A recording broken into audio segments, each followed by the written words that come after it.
संदीप सोनगढ़े, आप सभी का स्वागत है संदीप सर क्लासेस भोपाल के अंदर। लास्ट क्लास में हमने मध्य प्रदेश के अभ्यारण्य पढ़े थे, सेंचुरी पढ़े थे एमपी की, वो फर्स्ट लेक्चर था। ये भी मध्य प्रदेश के अभ्यारण्य है, कंप्लीट नहीं हुआ था। ऐसे 4 लेक्चर होने अभ्यारण्य के। देखो कुछ बच्चों को जो जैसे डाउट था कि सर नेशनल पार्क भी है और भी चीजें हैं, तो आप वीडियो की एक एक वर्ड और एक एक चीज को समझना है, ठीक है ना। जो कंट्रोडिक्शन वाले पॉइंट्स होते हैं तो उसे क्लियर करना जरूरी है। देखो यही अभ्यारण्य, यही सेंचुरी जिसको कुछ टाइम बाद डेवलपमेंट के नजरिए से उसको बाद में क्या बना दिया गया, नेशनल पार्क, ठीक है ना। और इन्हीं में कुछ जगह क्या कर दिया गया, टाइगर प्रोजेक्ट लॉन्च कर दिया गया। तो ऐसे 4 से 5 वीडियोस इसी के बनने हैं। तो इसलिए कहते हैं ना, हाफ नॉलेज इज डेंजरस। पूरी चीजें देखें ताकि सारी चीजें क्लियर होगी, ठीक है। तो ये पहली क्लास का, इसके पहले जो हुआ था वो मध्य प्रदेश के अभ्यारण्य थे, सेंचुरीज ऑफ एमपी। ये सेकेंड है अभ्यारण्य का ही वीडियो। इसके बाद हम देखेंगे नेशनल पार्क, उसके बाद देखेंगे हम आपके टाइगर प्रोजेक्ट। इन्हीं अभ्यारण्यों में किसी चीजों में क्या कर दिया, प्रोजेक्ट, टाइगर प्रोजेक्ट लॉन्च कर दिया गया, ठीक है। Come to the point. तो आज हम पढ़ रहे हैं मध्य प्रदेश के अभ्यारण्य, सेकेंड क्लास है मध्य प्रदेश के अभ्यारण्य की, राइट। चलो अगर हम बात करें, शुरुआत करते हैं यहां से। तो पहला आप अभ्यारण्य, मैं हर क्लास में बताता हूँ नोट्स कैसे बनाना है। आपको कुछ नहीं, नेट कैफे से जाकर मध्य प्रदेश का मैप निकालिए, बस ड्रॉ करना है, मोटी कॉपी से नहीं पढ़ना है। हर क्लास में बोलता हूँ, ठीक है, ओके। तो श्योपुर, तो श्योपुर में जो है पालपुर कूनो अभ्यारण्य, ठीक है ना। मैक्सिमम लोग डायरेक्ट क्या बोलते हैं, कूनो अभ्यारण्य, लेकिन एक्चुअल पूरा नाम क्या है, पालपुर कूनो अभ्यारण्य। स्टेबल कब हुआ है, 1981, 1981 में क्या हुआ है, स्टेबल हुआ है। देखो ये श्योपुर है, लेकिन एक चीज याद रखना, यहां पर मुरैना की बॉर्डर है, ठीक है ना। ये छोटी छोटी चीजें हैं, आपको चीज समझ में नहीं आएगी। मुरैना, यहां आपका मुरैना लग जाता है, ठीक। तो याद रखना जो कूनोज अभ्यारण्य है ये दोनों जिले में आता है। मुरैना है ना, मुरैना और श्योपुर दोनों के जिले में आता है। कौन सा, कूनो। भाई अभ्यारण्य है या जंगल है, वन क्षेत्र है, क्या है, जिले के हिसाब से नहीं होगा ना, क्या कहते हैं, दोनों के बॉर्डर में आता है। तो आपका जो कूनो अभ्यारण्य है वो मुरैना और श्योपुर जिले में है, ठीक है, दोनों में है वो, क्लियर, ओके। 1981 में। अब एक चीज याद रखना, इसमें क्या किया गया है, एशियाई शेरों का क्या किया, पुनर्वास किया गया, पुनः यहाँ पर क्या किया गया, अगेन यहाँ पर एशिया जो टाइगर है उन्हें क्या किया गया है, यहाँ पर संरक्षित किया गया है, क्लियर, ओके। निवाड़ी की बात करते हैं। यहां पर हमने लास्ट टाइम पे निवाड़ी जब हमने पढ़ा था, इसके पहले उत्सव था वो। अब जब हमने इसके जो फेस्टिवल पढ़े मध्य प्रदेश के, तो हमने यहाँ देखा कि यहाँ पे ओरछा उत्सव मनाया जाता है निवाड़ी में।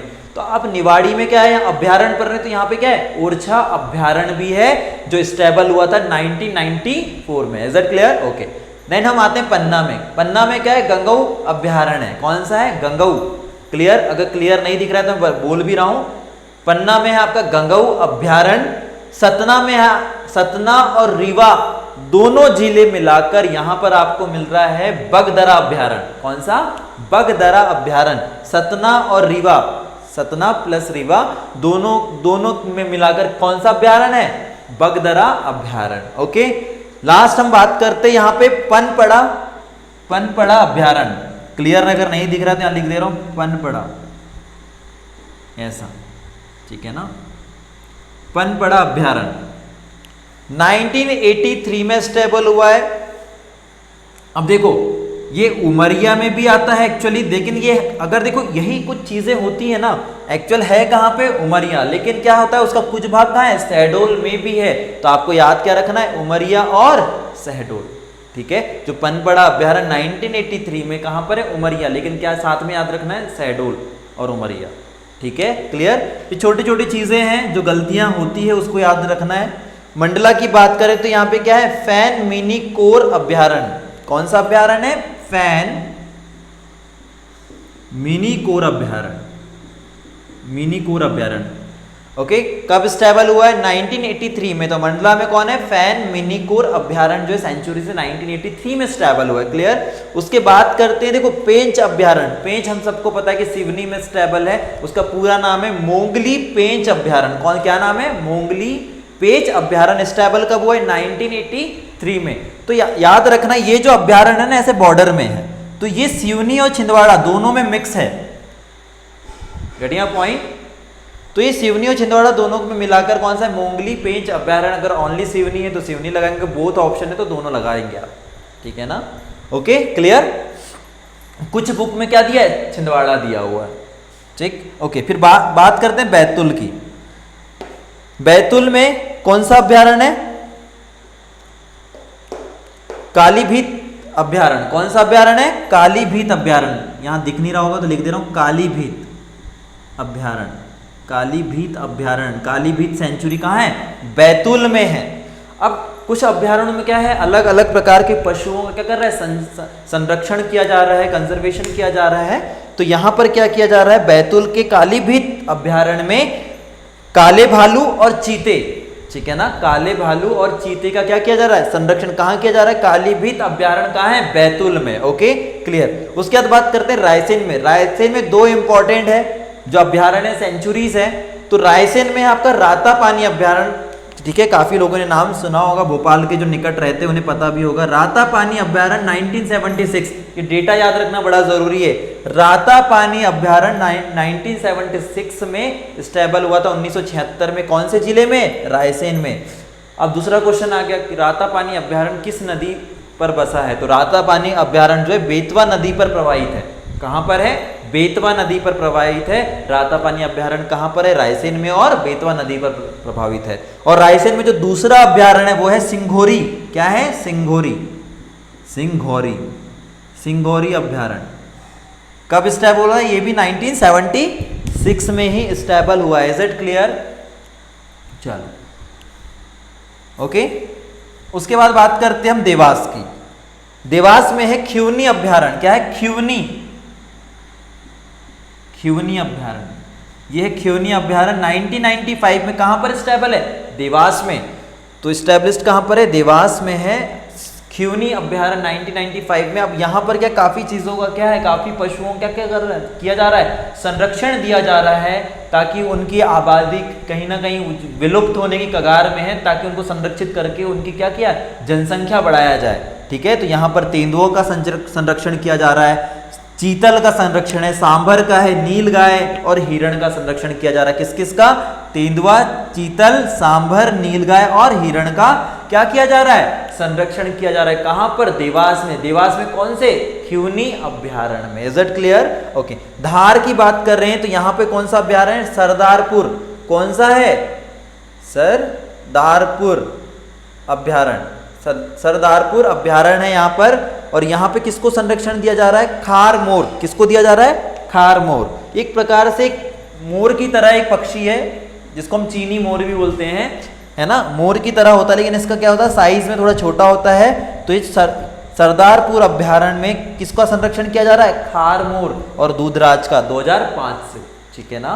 तो जो आपका जो अभ्यारण्य है कौन सा, सरदारपुर अभ्यारण्य कहां पर है, धार में है। सरदारपुर अभ्यारण्य कहां है, धार में है, जहां पे खारमोर और दूधराज का क्या किया जा रहा है, कंजर्वेशन, संरक्षण दिया जा रहा है। अब इंपॉर्टेंट पॉइंट क्या है यहां पर देखते हैं। एक चीज याद रखो, अब ये जितने भी अभ्यारण्य में संरक्षण दिया जाता है, इस पे एक पूरा एक यूनियन है, जिसको हम क्या बोलते हैं, IUCN। क्या बोलते हैं, IUCN। ये जो संरक्षण दिया जाता है अभ्यारण्य में, जिसको हम क्या बोलते हैं, IUCN, international union for conservation, national for nature, sorry, ठीक है ना, international union for conservation of nature.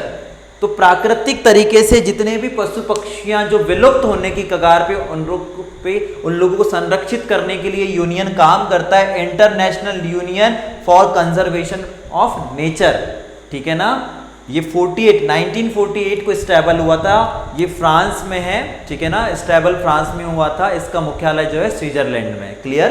तो IUCN, ठीक है, जितने भी जो संरक्षण दिया जाता है, किसके थ्रू दिया जाता है, अंतरराष्ट्रीय प्राकृतिक संरक्षण संघ द्वारा। इसको हिंदी में क्या बोलेंगे, अंतरराष्ट्रीय अंतरराष्ट्रीय प्राकृतिक संरक्षण संघ।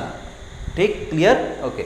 अब इंपॉर्टेंट क्या है, इन सब पूरी चीजों में इंपॉर्टेंट इतना है, ये पूरा बेल्ट जो चलता है ना, यहाँ से ऊपर वाला, इसको चंबल बेल्ट बोलते हैं ना, चंबल वाला एरिया है पूरा, मुरैना, भिंड, ये सारा एरिया। तो यहाँ पर क्या किया जा रहा है, यहाँ पर घड़ियाल का संरक्षण दिया जा रहा है। यहाँ पर है इस भाग में क्या है पता है आपको, यहां पर है चंबल अभ्यारण्य। कौन सा अभ्यारण्य है, इंपॉर्टेंट, यहां कौन सा अभ्यारण्य है, चंबल अभ्यारण्य। स्टैबल कब हुआ है, 1978, 1978 और 1979 में। यहां कौन सा अभ्यारण्य है, इस लाइन पर चंबल अभ्यारण्य। क्यों नाम दिया गया है, क्योंकि यहां से क्या है, चंबल नदी प्रवाहित होती है। आपको पता है कि यहाँ पे गड्ढों का निर्माण, ठीक है ना, मृदा अपरदन का काम कौन करती है, चंबल नदी करती है, बीहड़ बनाती है, ठीक है। तो ये यहाँ पर चंबल नदी प्रवाहित होती है, इसलिए इसका नाम क्या गया, चंबल अभ्यारण्य दिया गया, ठीक है। यहाँ पर बहुत सारी चीजों का क्या संरक्षण दिया जाता है, ठीक है, जिसमें घड़ियाल मुख्य है, अलग तरीके के कछुए की प्रजाति, ठीक है। तो इस तरीके आपको ये जो घड़ियाल है, मगरमच्छ, क्रोकोडाइल वगैरह, तो इस टाइप में लंबी चोंच वाला होता है, ठीक है ना। ईटिंग फिश क्रोकोडाइल जिसे हम बोलते हैं, इसका संरक्षण यहाँ दिया जाता है। तो एक चीज याद क्या रखना है आपको, ये दो राज्य के बीच में, ऊपर क्या है आपका, ये यहाँ पर क्या है, राजस्थान वाला जो एरिया है, ठीक है ना। राजस्थान वाला जो एरिया इधर देखो, एडमिनिस्ट्रेशन 3 स्टेट करते हैं इस पे। ये जो चंबल अभ्यारण्य, इसमें 3 लोग, जो 3 राज्य एडमिनिस्ट्रेशन करते हैं, इस पे जो शासन करते हैं वो 3 राज्य की सरकार करती है इस पर शासन, अभ्यारण्य पर। उत्तर प्रदेश, राजस्थान और मध्य प्रदेश। इस पे शासन कितने लोग करते हैं, 3 स्टेट करते हैं, उत्तर प्रदेश, राजस्थान और मध्य प्रदेश।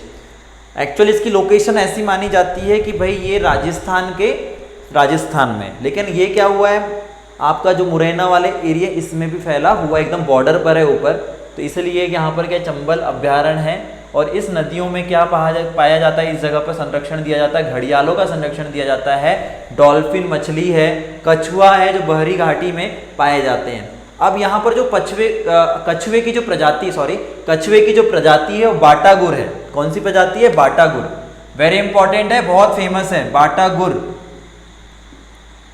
ये जो कछुआ होता है ना, इसका जो ऊपर का जो कवर होता है, जो इसकी शील्ड होती है, हल्की सी ब्राउन कलर की, हल्की सी रेड कलर की होती है। और एक और चीज मैं आपको जो बताया था, IUCN, international union for conservation of nature, ये कहीं ना कहीं रेड लिस्टेड चीजें जो होती है, रेड लिस्टेड मतलब जो बहुत ही विलुप्त होने की कगार में, रेड लिस्टेड लिस्ट की सूची में जो चीज होती है उसके लिए यूनियन काम करती है। बहुत चिंता का विषय जो चीजें रहती हैं उस पर वो विचार करती हैं, उसको संरक्षण देती है। तो यहाँ पर क्या है, बाटागुर करके जो है आपका कछुए की प्रजाति का क्या किया जा रहा है, संरक्षण दिया जा रहा है। क्लियर इतना, जिसका साइंटिफिक नाम क्या है, जियोकेलान एलिगेंस, जिसका क्या साइंटिफिक नाम क्या है, जो कछुए की जो प्रजाति है बाटागुर, उसका जो साइंटिफिक नेम क्या है, जियोकेलान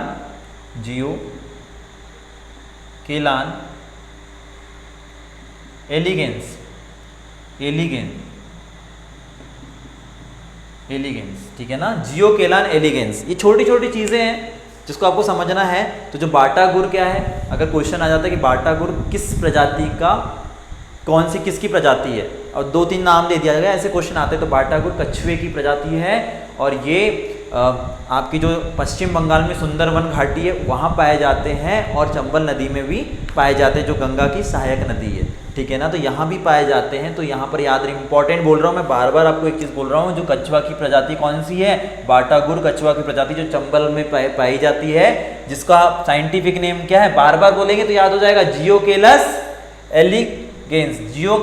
एलिगेंस। क्लियर, प्रजाति जो है प्रजाति, ठीक है। और ये क्या है, रेड लिस्टेड है, IUCN की लिस्ट में क्या है, रेड लिस्टेड प्रजाति है, कौन सी, बाटागुर।